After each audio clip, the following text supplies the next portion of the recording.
Hi guys, welcome back to my channel. तो एक बार आपका फिर से स्वागत है रिएक्ट विद शिल्पी में। मेरा नाम शिल्पी है और आप देख रहे हैं रिएक्ट विद शिल्पी। तो आज का जो डिस्कशन है वो होने वाला है सपना चौधरी पे। यस, वंस अगेन सपना के ऊपर, क्योंकि आज सपना ने सचमुच में दिल जीत लिया है। और कैसे दिल जीता है वो आप लोग देख सकते हैं आगे। अगर आपको वीडियो अच्छा लगे तो बिल्कुल भी जो है स्किप मत कीजिएगा, और वीडियो अच्छा लगे तो लाइक करना बिल्कुल मत भूलिएगा, क्योंकि आप लोग लाइक करना भूल जाते हैं, बहुत गंदी बात है। तो अभी मैंने वीडियो देखा सपना का और बहुत खुशी हुई। कल मैंने शाम को एक वीडियो डाला था जिसपे बहुत ज़्यादा रिस्पांस तो नहीं आया, लेकिन एक उम्मीद की किरण है कि भाई मेरे अंदर अभी भी एक उम्मीद की जो क्या बोलते हैं, जो एक उम्मीद है कि शायद शायद शायद शायद सबसे एक बार फिर सब ठीक हो जाए। हालांकि अभी कोशिश उधर से हो रही है ना उधर से हो रही है, लेकिन मेरी कोशिश हमेशा जारी रहेगी कि शायद ये फैमिली फिर से एक हो जाए। जी हाँ, बात करती हूँ मैं सपना की। तो आज सपना ने सबसे पहले वीडियो में जवाब दिया अंशु की उस बात का, जो है अंशु पंशु या फिर छोटी जिज्जी, जो भी आप लोग जानते होंगे, है ना।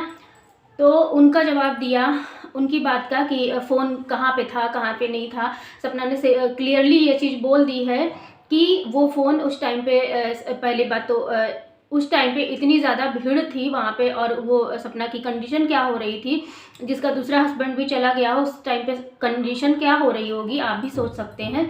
तो उस समय कोई फ़ोन चलाने की हालत में नहीं होगा। और उसके बाद फिर उन्होंने बोला कि अगर फ़ोन लॉकर में था, मतलब जैसे नहीं होता है, जैसे मैंने भी पहले पिछली वीडियो में भी बोला है कि एक्चुअली इन सवालों को लेकर जो पंशु हैं, जो छोटी जीजी हैं, वो भी थोड़ा सा घबराई हुई थी, परेशान थी, मतलब नहीं समझ में आ रहा था क्या बोले। हो सकता है कि भाई उस बच्ची को भी नहीं समझ में आ रहा हो कि चीज़ें क्या हैं।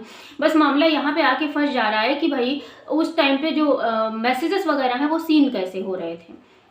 ठीक है, उसके बाद फिर सपना ने पापा जी की बात करी, और पापा जी की बात करते करते उसने एक बात बोल दिया कि भाई आप जो है किसी के लिए नहीं, मैं आपको रोटी दूंगी, मैं आपको रोटी दूंगी। और सपना ने इस बात से मेरा दिल जीत लिया कि कहीं ना कहीं जो मेरी उम्मीद थी, जो मेरी उम्मीद अभी भी बाकी है कि भाई ये फैमिली एक हो सकती है, तो फिर वही चीज़ है कि आप मेरे पास आओ, मैं आपके से आपका रोटी दाल बीमारी सब कुछ करूंगी। लेकिन उन्होंने कुछ ऑब्जेक्शन भी लगाए कि पापा जी आप जो ड्रिंकिंग वगैरह करते हैं उसके लिए थोड़ा सा आप काम कीजिए, उन सब चीज़ों को थोड़ा सा दूर रहिए, और जो है उन सब चीज़ों से अवॉइड कीजिए। दूसरी बात सपना ने बहुत ज़्यादा इंपॉर्टेंट वाली बोली है, वो बोली है प्रॉपर्टी को लेके। एक बार नहीं, मैंने कई बार बोला है कि देखो सपना का राइट तो पूरी प्रॉपर्टी पे है, सपना का जो राइट है वो तो पूरी प्रॉपर्टी पे है, उसमें तो कोई डाउट नहीं है। लेकिन बात ये है कि उसमें इतना जो है इतने गट्स थे, इतना गट है कि वो अपनी बच्चियों को पाल पोस के बड़ा कर सकती है, वो भी सोशल मीडिया के बदौलत। वो भी सोशल मीडिया पे इतना एक्टिव है, और भी अपना जो है अपना काम खुद का करना चाहती है, अलग से कुछ ऐसा करना चाहती है कि बाय द वे अगर ये सोशल मीडिया नहीं रहे या फिर उसके इनकम का जरिया नहीं रहे तो भी वो अपने बच्चों को अच्छे से पाल सकती है।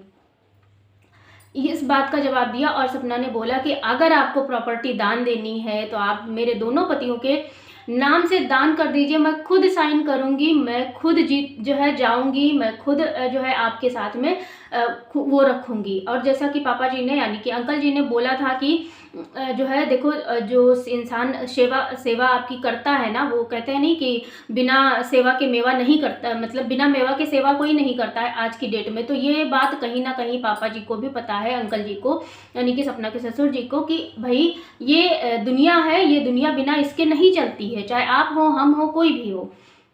तो इसलिए सपना ने बोला कि भाई आप सब कुछ दान कर दीजिए, और मैं इस चीज़ में मैं आपके साथ हूँ। और हाँ, राजवीर जी का जो केस रीओपन हो रहा है उसमें तो उसमें सारी बातें खुल खुल के आएंगी। ऐसा नहीं है कि क्या हुआ था क्या नहीं हुआ था, आप कुछ भी बोल दो, सपना कुछ भी बोल दे। मैं सपना को भी बोल रही हूँ कि भाई सपना भी कुछ भी बोल दे, या फिर पंसू कुछ बोल दे, छोटी जीजी जो है, या फिर अंकल जी कुछ बोल दे, आंटी जी कुछ बोल दे, कुछ नहीं होने वाला भाई। जो होगा वो तो निकल के आ ही जाएगा ना। तो अब इसमें डरने या फिर पीछे हटने या फिर जो सच्चाई होगी ना वो बहुत जल्द जनता के सामने आने वाली है। और सपना ने साथ में ये भी बताया कि देखिए ये एक्चुअली बहुत सेंसिटिव मामला है, प्लस ये पब्लिक ऑडियंस से जुड़ा हुआ है, क्योंकि ऑडियंस कहीं ना कहीं ऑडियंस भी इस चीज़ के लिए परेशान थी कि राजवीर जी की केस फाइल क्यों नहीं हुई, और अब जब हुई है तो उसको तो अपडेट चाहिए चाहिए भाई। तो इससे रिलेटेड जितना हो सकेगा उतनी ज़्यादा अपडेट हम लोगों तक पहुंचाई जाएगी। ये भी बहुत खुशी की बात है कि भाई हम लोग जिस चीज़ के लिए परेशान थे वो भी हम लोगों तक पहुंच जाएगी। अब बात करते हैं मारपीट और चोट वाली। तो मारपीट और चोट वाली सच में यार, पिछली वीडियो आप देखो जाके, कसम से बता रहे हैं रोना आ जाता है। जब राजवीर जी की और सपना की वीडियो देखो ना तो फिर रोना आ जाता है कि सच में यार इस कपल को ना जैसे लगता है किसी की नज़र लग गई हो। ऐसा ही लगता है कि किसी की नज़र लग गई हो या फिर किसी ने मतलब पता नहीं क्या ही कर दिया। और ऐसे में आप मारने नोचने घसुटने की बातें करते हो तो शायद ये कहीं बातें हजम होने लायक नहीं है। लेकिन मैं 1% मान भी लेती हूँ कि भाई सही हो सकता है कि जब सूरज जी गए थे उस टाइम पे ये सारी चीज़ें हुई हों और थोड़ा सा एंगर इशू हो, क्योंकि उस टाइम पे एक इंसान को डर रहता है कि मतलब क्या होगा मेरा, भाई मेरे पास 1-2-4 महीने की बच्ची है, मेरा क्या होगा, ऐसे में कौन मेरा साथ देगा। उस टाइम पे हो सकता है थोड़ा सा एंगर इशू काम आया हो, मतलब हो गया हो या फिर थोड़ी सी चीज़ें हो गई हो, मैं मानती हूँ, मैं नहीं कहती बिल्कुल नहीं हुआ होगा।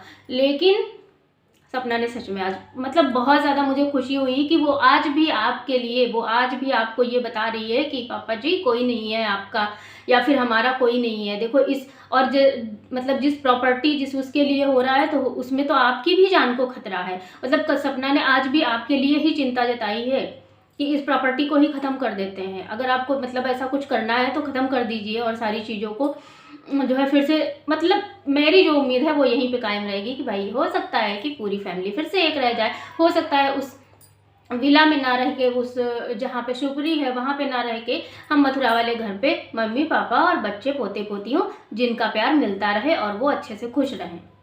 और बहुत अच्छा लगा, मतलब जैसे नहीं होता है कि चलो एक उम्मीद की किरण नज़र आई। मेरी जो कोशिशें हैं, फिलहाल बहुत ज़्यादा व्यूज़ नहीं आते मेरी वीडियोस पे, लेकिन मेरी जो कोशिशें हैं वो लगातार जारी रहेंगी इसी तरह से। और अंकल जी को भी मैं कहूँगी कि अंकल जी अगर आपके साथ में ऐसी कोई प्रॉब्लम है, मतलब ड्रिंक वगैरह का प्रॉब्लम है, तो प्लीज़ उसको छोड़ दीजिए। अगर आप शुगर वगैरह बढ़ता है तो इसमें इन सब सारी चीज़ों को बहुत ज़्यादा अवॉइड करना पड़ता है।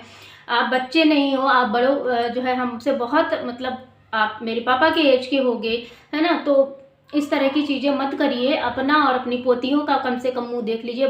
मैं कहती हूँ बहू बुरी है, भाई बहू बुरी ही होती है।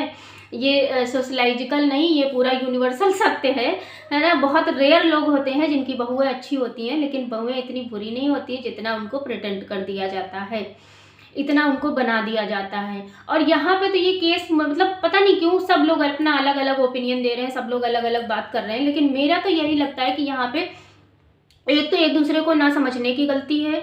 दूसरी बात है कि यहाँ पे सिर्फ मतलब जैसे नहीं होता है कि गलत फहमियाँ पाली गई हैं। क्योंकि जब वो विला लिया गया था उस टाइम पे तो बहुत ज़्यादा ये था कि यार हम साथ में रहेंगे, कोई इशू नहीं था, हम साथ में रहने का कोई मतलब नहीं था, मतलब यही नहीं था कि हम साथ में कभी अलग भी होंगे।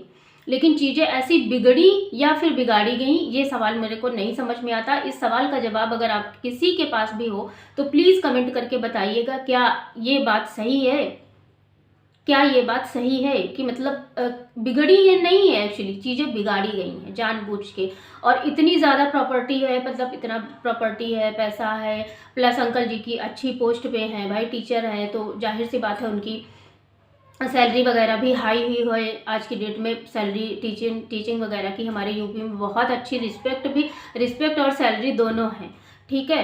तो हो सकता है भाई ऐसे में जब हमारे जो ज़िंदगी के सबसे हीरे मोती जवाहरात से बढ़कर भी जो हमारे बच्चे थे वो चले गए हैं, तो ऐसे में लोगों की नज़रें गलत चीज़ों में ही जाती हैं। और आज तो अंकल जी उस कल वाली वीडियो में तो आपने भी मान ही लिया था कि भाई बिना मेवा खाए लोग सेवा नहीं करते हैं। यानी कि जैसे कहते नहीं है कि खतरा हमको अपनों से ही होता है, तो खतरा आपको भी शायद जैसे सपना को उन लोगों से ही था, अपनों से ही था, तो फिर अब इस केस में भी यही हुआ कि उनको भी जो है, आपको भी खतरा शायद। बाकी आप समझदार हैं। और आप लोगों का क्या कहना है इस वीडियो पे या फिर सपना की इस रिएक्शन से, या फिर सपना ने जो जवाब दिया मम्मी जी और पापा जी के लिए स्पेशल वीडियो बनाई उस पर मिलते हैं हम आपसे नेक्स्ट रिएक्शन वीडियो में। तब तक के लिए स्वस्थ रहिएगा, मस्त रहिएगा, मुस्कुराते रहिएगा और मेरी कोशिश जारी रहेगी। मिलते हैं, तब तक के लिए bye bye, take care, thanks for watching. जय श्री राम।